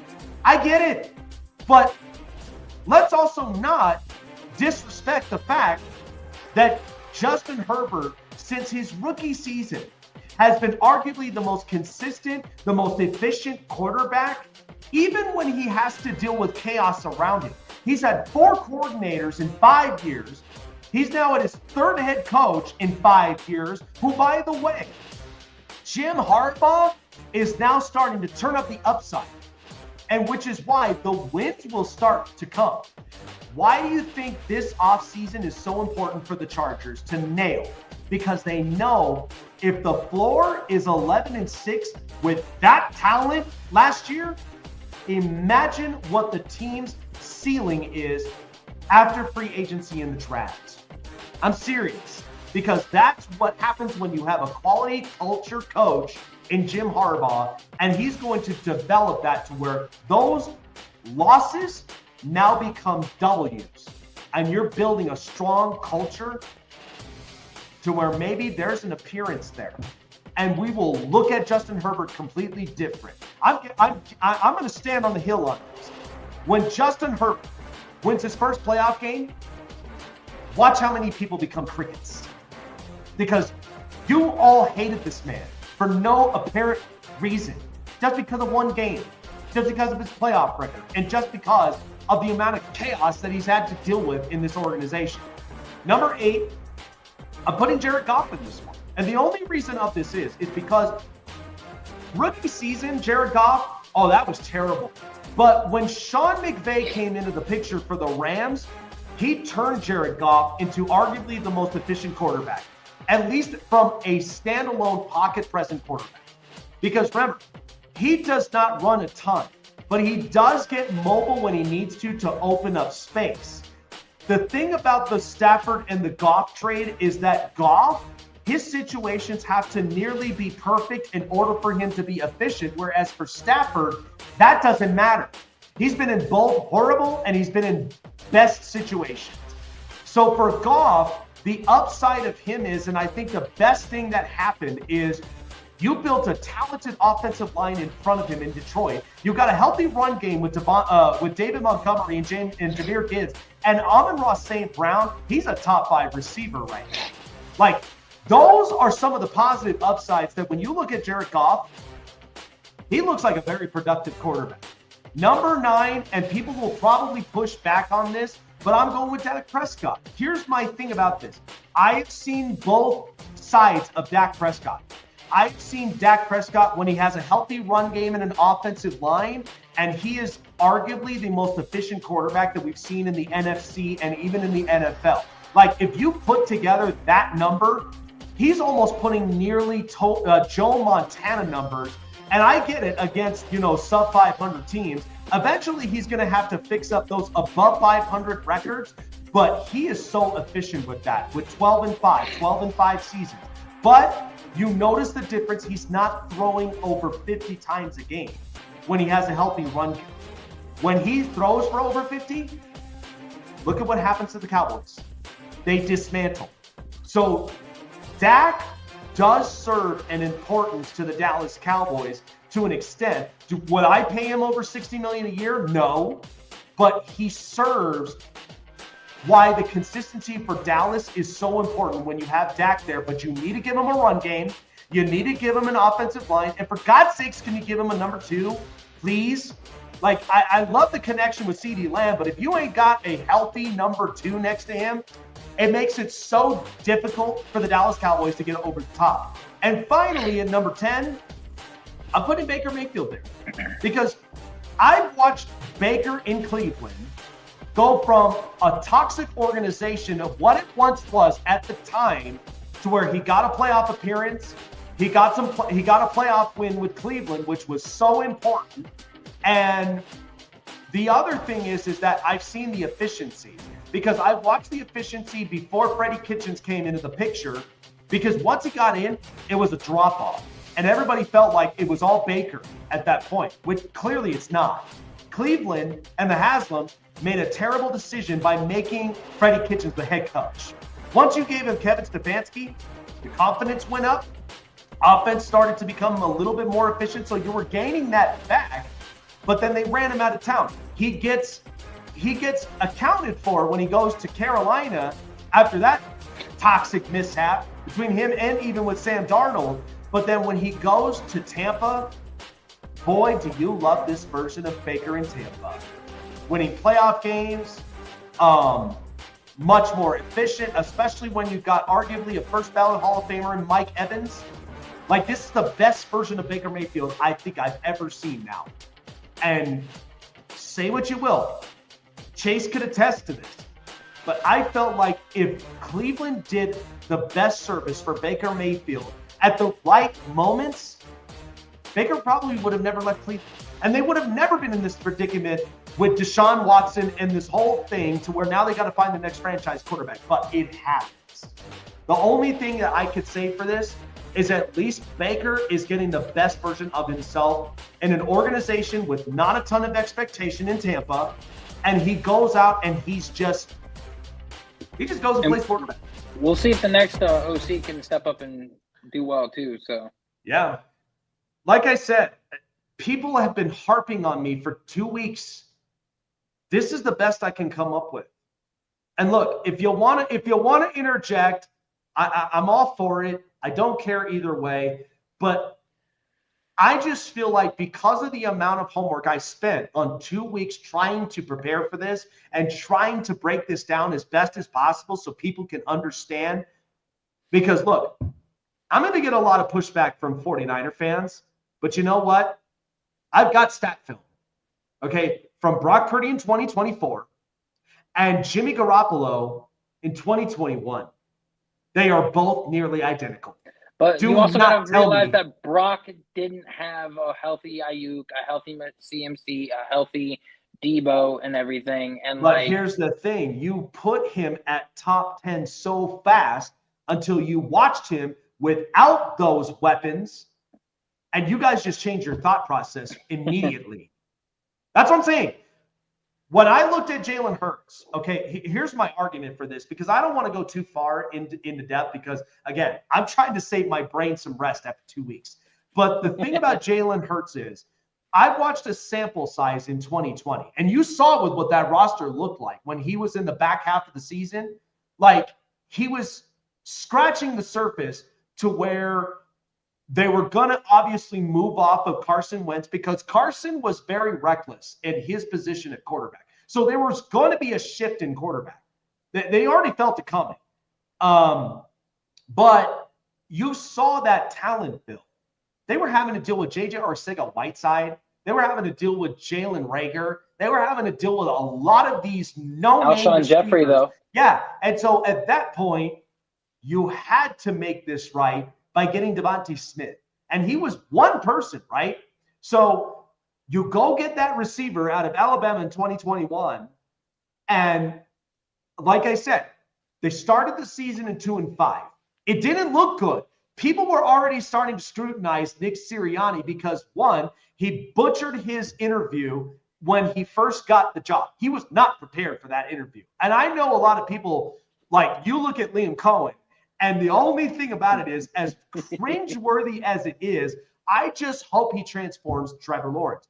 But with Nick Sirianni, he was not prepared for that interview at all. And they start 2-5. People are like, is Nick really the guy? What is Jeffrey Lurie and Howie Roseman doing? That was a topic for quite a while. And then when the Flowers comment came into play from Nick Sirianni, they started going on a tear. They won 9-10 games, made a playoff appearance. Yes, they lost to Brady in the Bucs and whatever, but their talent. Well, they also lost to Baker in the Bucs last year too. But I'm going to get there. But this is the thing. That roster build in 21, look what happened the year after. They get A.J. Brown, which caused a GM to get fired. And at the same time, they went and drafted Jordan Davis.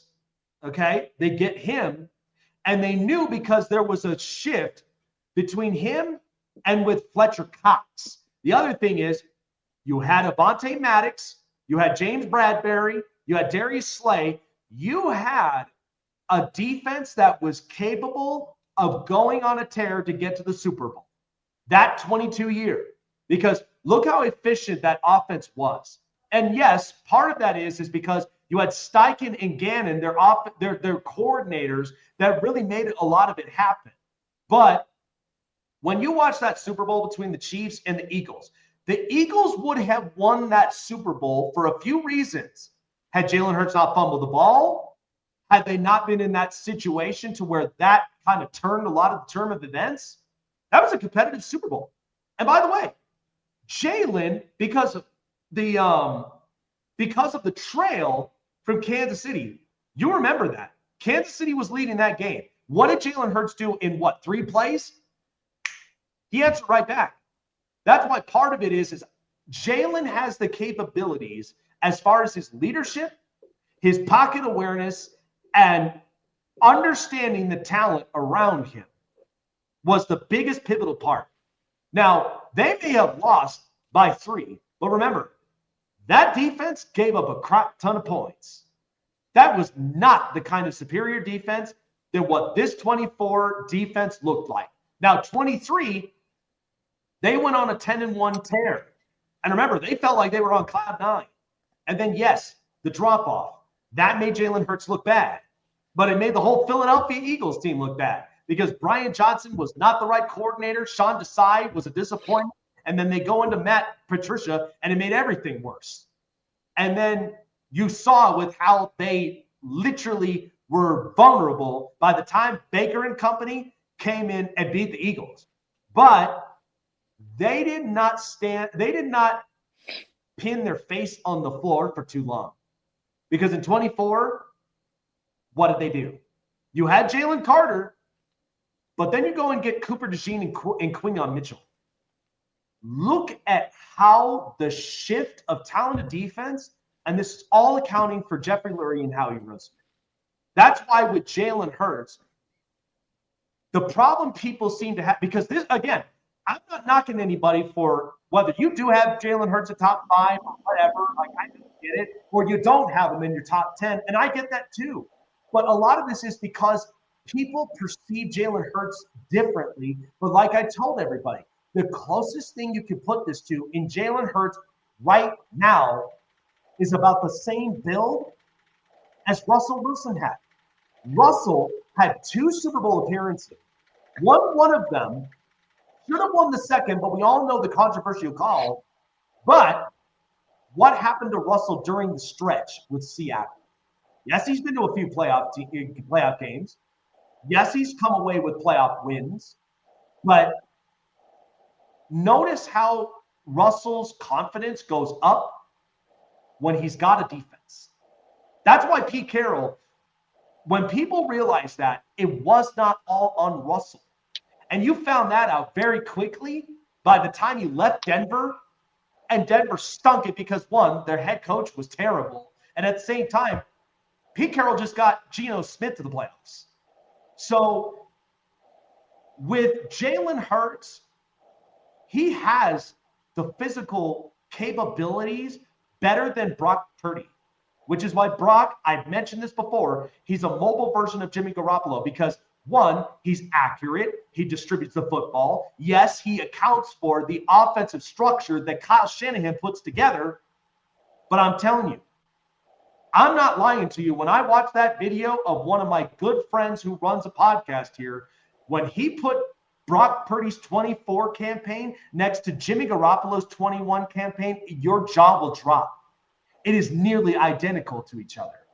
That's why I'm like, is that really Brock Purdy's physical gifts? Is that really Brock Purdy's IQ? Or is he just another subject to Kyle Shanahan's offense? Could be. Which is why that, like, and here's the thing. They just promoted one of their coaches to offensive coordinator now. Now that Kellen Moore is in New Orleans. So the jury now is held of what does Jalen Hurts now look in 2025? Does this equal another Super Bowl appearance? Or could this be a drop-off? Which is why, in my respective opinion, and I'll bring this up again, and I apologize for my listeners, but why I put him 6, scratching the surface at 5, is because Jalen is accounted for the successes in the playoffs. Not to mention, when you watch his leadership, when he distributes the ball to all of his components, this is why Justin Herbert, with that horrible playoff game against the Texans, you know that that's hanging over his head. And this is why he cannot lose this next year. Because you know what the narrative is going to be, Chase. They're going to say, Herbert is overrated. Herbert is not the guy. And he cannot win a playoff game. You have to get him an offensive weapon this year. You cannot go away from this draft without getting a weapon for him in the first, second, or third round. You cannot go out of this draft without getting one. Now, while you have this list up here, I'm going to go ahead and rattle off mine real quick. I'm going to go with Patrick Mahomes at number 1. Okay. A guy like that, you do not put him any lower than that because he has proven time and time again that you give him 13 seconds, he will win a fucking football game for you. I guarantee it. I'm putting Joe Burrow at 2 just because, his first year in the league towards ACL, second year in the league, Super Bowl appearance, and, had the best stats in the NFL last year, all out of all the quarterbacks. Yes, Josh Allen has an MVP, but Joe Burrow's looked better than Josh Allen has over the past couple years. Josh Allen, going to put him at 3. Winning that MVP, getting it, doing more with less over Lamar Jackson. It's a very, very close vote that they had. And the fact that he has gone further than Lamar Jackson has multiple times I'm going to put him at 3. 4 is Lamar, easily, just because, you know, he is a 2-time MVP award winner. He has looked phenomenal this year and better than he has in years past, passing-wise. So I'll put him at 4. Now, before you move on, this is why I said that 2 through 4 can be so interchangeable. The only thing that holds over the heads of Allen and Jackson is Burrow has a Super Bowl appearance. That's the only difference. And he's the only QB to beat Mahomes in the head-to-head in the playoffs, too. So. That's right. But we've also seen what all 3 of them have looked like when they face each other in the playoffs. I mean, we just watched Lamar against Josh Allen, 2 perennial quarterbacks, and Allen was the victor. So, again, these are so interchangeable. But we would have a different discussion if all 3 of those would have had a Super Bowl ring. But continue. Yeah. I mean, back to Burrow real quick. Another thing is, in that 21 season, he had the worst offensive line in the entire league, sacked 77 times in the regular season. And you don't go to a Super Bowl and make a Super Bowl appearance with the worst ranked offensive line if you are not one of the most elite quarterbacks. That's right. Number 5, I'm going with Baker Mayfield, just because from the transition from Cleveland to Carolina to LA, and then 2 back-to-back seasons of having a 4,200-yard season with 30 touchdowns and, you know, 7 or 8 picks, to now surpassing your numbers this year with a 4,600-yard season and almost 40 touchdowns, doing it without Chris Godwin, without Mike Evans for 6 games, doing it with basically Cade Otton and Bucky Irving winning the games like that. You're basically showing everybody, like, hey, I'm a top 5 guy. I can do this without my top tier weapons, and I'm doing it with the rookie and Jalen McMillan. I earned this top 5 spot. Okay. Number six for me, I'm going to go with Matthew Stafford. Matthew Stafford has that Super Bowl ring. He has shown time and time again that he is the guy that can lead his team to, you know, the promised land and put up the numbers that he needs to. He's good at distributing the ball. I think once Calvin Johnson left him, that was the best thing for his career, because he was not force-feeding the ball to Calvin Johnson all the time. Well, remember, there was a time where he had Brandon Pettigrew, and he also had, you know, Nate Burleson at one point. But you're right. I mean, I get that. Okay. Yeah. And now number 7, I'm going to go with Justin Herbert as well. I do think that, you know, it's a little far-fetched for people to get over the moon with the INT, the 4 INTs. I had him interchangeable from 7 through 10. Like, if you want to put him at 10, that's fine with me and everything. I get that. You want to put him at 9, sure, okay, it's understandable. But I'm also going to go with the same thing on this list. I'm going to put Dak Prescott at 8, because I've seen what Dak has been able to do. I've been very critical of Dak and criticized him a lot, but I do think that, you know, I've seen him with a subpar offense and still been able to put up the numbers and produce and be a 40-touchdown quarterback, be a 4,500-yard quarterback, and I've seen time and time again what he's been able to do. Now, number 9, I normally do not do this. I do not do this because of specific reasons, but I am going with Jaden Daniels at number 9, because he had the best rookie season that we've ever seen from a quarterback. Okay. He was 1 game away from the Super Bowl, and it wasn't his fault. His teammates were fumbling the balls and making mistakes. We have seen games where he was down, and, you know, he led his team back. I have seen him distribute the ball. He had one of the worst offensive lines in the league this year, and he was able to get the ball out very quickly. He was able to read the defenses. He was able to make plays, and he wasn't relying on Terry McLaurin the whole time. We've seen Zacchaeus be a factor. We've seen De'Ami Brown be a factor in this. We've seen Zach Ertz be a factor. We've seen Brian Robinson and Austin Eckler all get the ball. So Jaden Daniels is playing like a veteran quarterback as a rookie. I think he is deserving of a top 10 spot. If you want him at 9 or at 10, that's fine with me.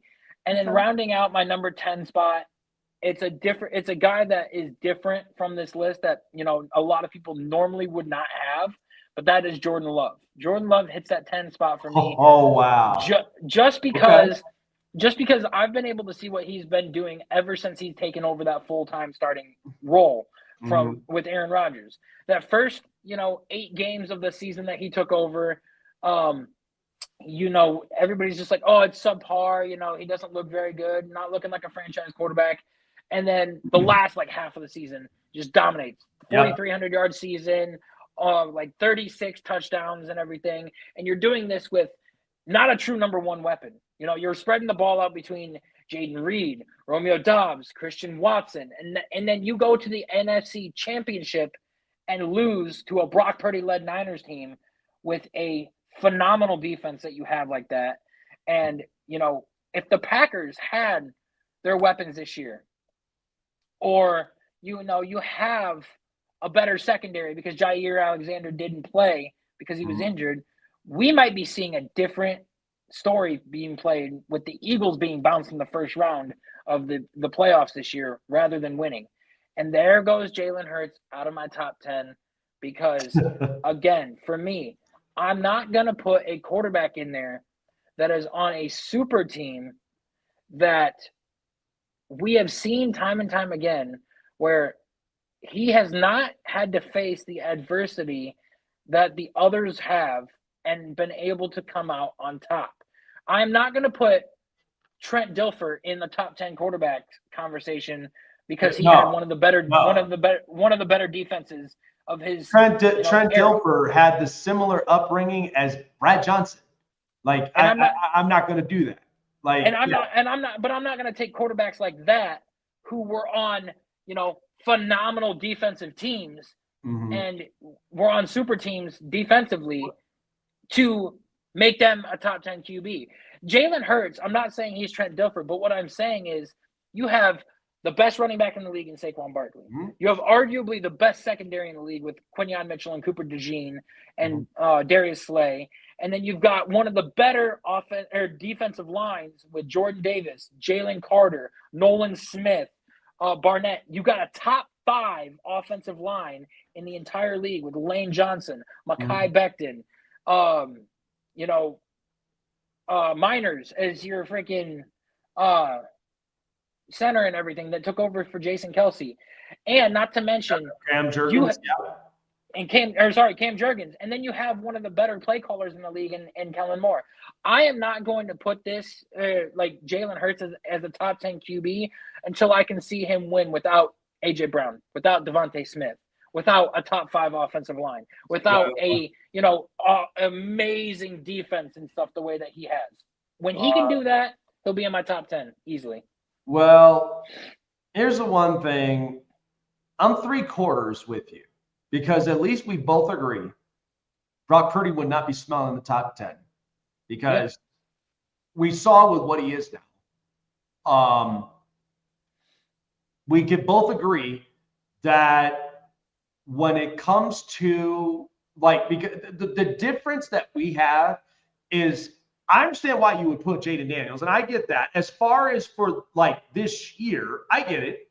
But to me, I cannot base a quarterback in the top 10 because of obviously 1 year. I need more.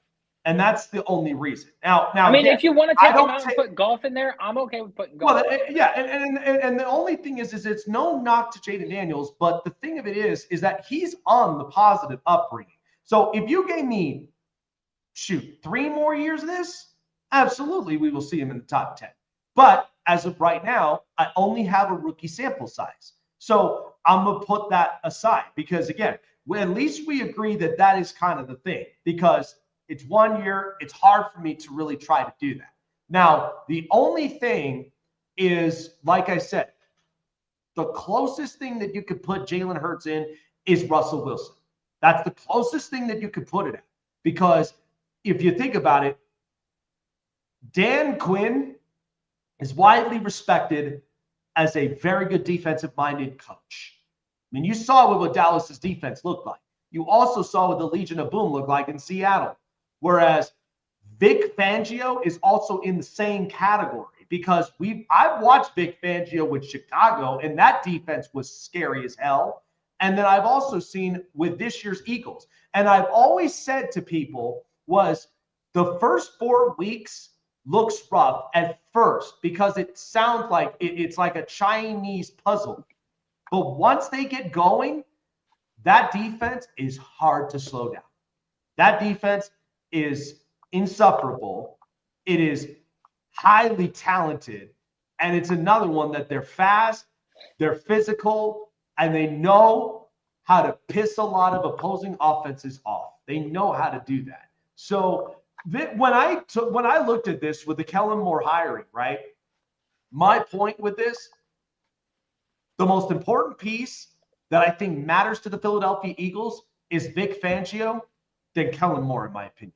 The only reason who did he hire as his DC when he went to New Orleans? So he hired Brandon Staley, believe it or not. Oh. now again, I know it's a conversation for another time, but I see more of Vic Fangio as a valuable asset than I do of Kellen Moore. And the only reason of it is because if you put Kellen Moore and Shane Steichen together, like Steichen had a lot more. If you were going to see Shane Steichen with this roster, how many times would Philadelphia run up the score? I mean, and mind you, they did this without Saquon. They did it with Miles Sanders, and they still ran up the score. But if you put this, that would be running up the score for like literally week to week on end. And eventually they probably would get gassed out because we saw this happen with the Detroit Lions this year. How many times have they ran up the score? And then they eventually got gassed because those don't always happen every week. Eventually you're going to have to slow down. Eventually you're going to have to win those close games. But you also don't want to take your foot off the gas. So again, I just think the crossroad that we're hitting with Jalen Hurts is because me personally, I've watched the sample size in 20. I've watched what he looks like without A.J. Brown in 21. And even with the somewhat run game they had, was not close to the run game they have now with Saquon. So, but when they upgraded in 22, still without Saquon, they have Miles Sanders. They still ran up the scores, and they were efficient, but they were not quite over the top. And I think a lot of that is because accounting for the defense. Because remember, they gave up, 38 points to Kansas City in that Super Bowl? That's not good for a defense. And this defense gave up 22. That's why I'm like, when I look at this, Vic Fangio is so important to this team because without him, that defense won't perform the same. I guarantee you that because you'll be looking at a completely different language of this defense than you would when you have Vic Fangio. I'm telling you.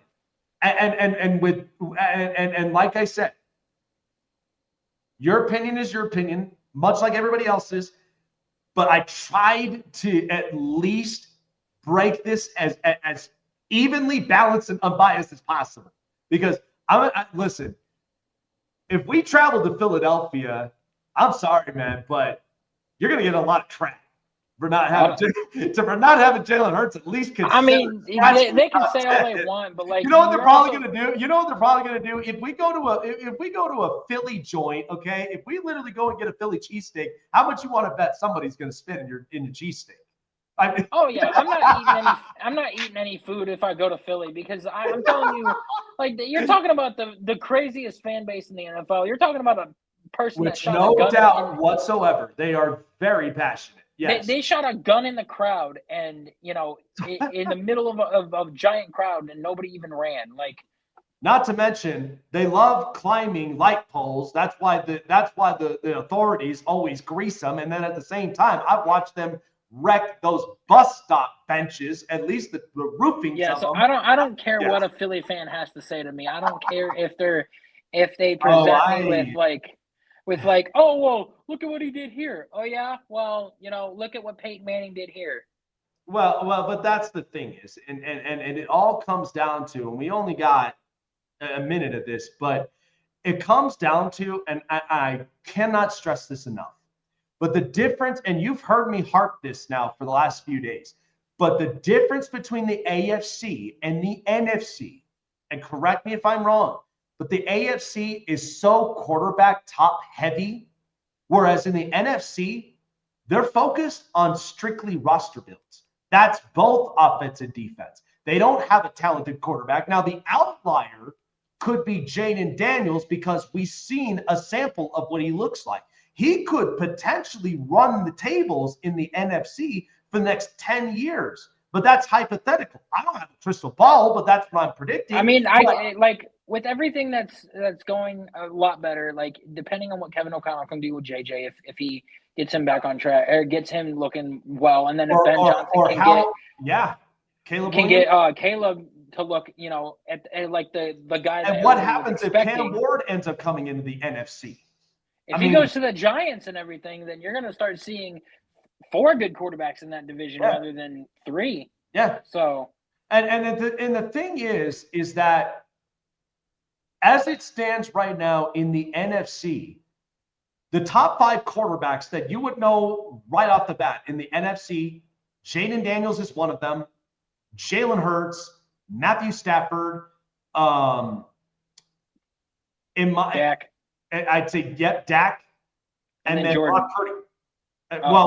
Well, him, and then it's a toss-up between Jalen Hurts with Jordan Love and with Brock Purdy. But I think Love has more of an upside than Purdy because Purdy's accounted for an offensive scheme set.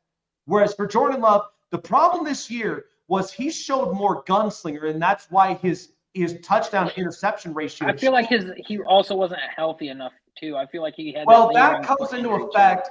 That does come into effect, and I agree with that. But at the same time, he still showed spurts of raw talent. That's why, and think about this, because look how long it took for Josh Allen. Josh was raw, and eventually when he got the coordinator to clean some things up, he became more efficient. Now his physical gifts are now a strength to his rather than become a liability. Because we also didn't see Jordan play for 4 years either. So, well, there's that does come into play. And I understand that from an experience standpoint. But like I said, if you this is my hypothetical with Jordan Love and what will change for next year. If you gave me all season long the second half sample of his first year as a starter, dude, he'd be having MVP numbers. Like, that's the hope that I'm hoping for Jordan Love. Because if that's the case, then we can revisit this conversation. We can. If you put Jordan Love on that Detroit Lions team that's in the playoffs and you replace him with Jared Goff, that Lions team goes to the Super Bowl. You know what I said to a lot of people? Imagine, take out Patrick Mahomes, but if you imagine Josh Allen, Lamar Jackson, Joe Burrow, Justin Herbert, I'm holding up on Trevor Lawrence right now, but could you imagine those quarterbacks in the NFC? And even CJ Stroud with that roster build. I don't care what team it is, but roster build is so important for the NFC. Whereas look at the Cincinnati Bengals. They're so offensive top heavy, but their defense sucks.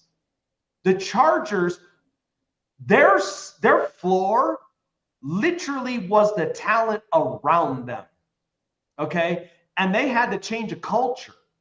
Granted, the only thing is that, yes, Justin Herbert has had talented players. There's no doubt about that. But he did not have the consistency from the coaching staff around him. And at the same time, those were bottom tier defenses when Brandon Staley came in. It's horrible. And with Josh Allen, the problem is no offensive line and run game. That's the knock. Because look when they had their top talented defenses. And then they overpaid for Von Miller, who's now becoming a casualty that they probably will cut. And I'm not opposed to that. And then you look at Joe Burrow, or you look at Lamar. So, and Lamar's 23-2 against the NFC. How could you not envision that? Some people have different perspectives than we do. Yep. We don't have crystal balls, but we understand from watching the film and watching the skill set. And it is what it is. I got to take a break now. I really got it. Like I said, I can't stress this enough. Chasing myself here on the Snake Sports Talk Show. We'll see you guys tomorrow. Next episode. Take care, guys.